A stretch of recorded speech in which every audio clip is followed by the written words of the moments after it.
հայերով ամանչում ենք, որ ասենք, եթե մի գործի մեջ լավը կա, ինքը հայ չի, չեմ էլ ուզում ազգությունը նշեմ։ Ես սիրում եմ, որ իմ բժիշկը լինի հայ, իմ վիրաբուժը լինի հայ, իմ հաշվապահը լինի հայ,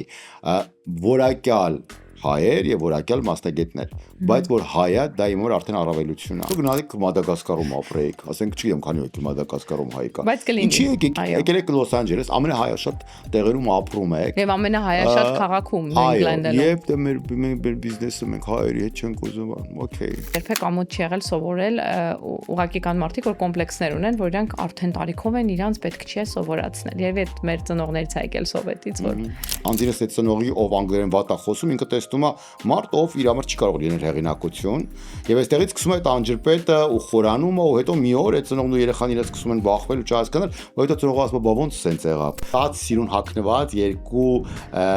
մոդելային, այսպես արտաքինով աղջիկներ, Արմենը եւ Լուսին եկան ու մեզ կազմակերպիչներից ասեցին դուք մի մտածեք, մենք վաղը իրանց հետ կգնանք Մեքսիկո եւ հետ կգանք։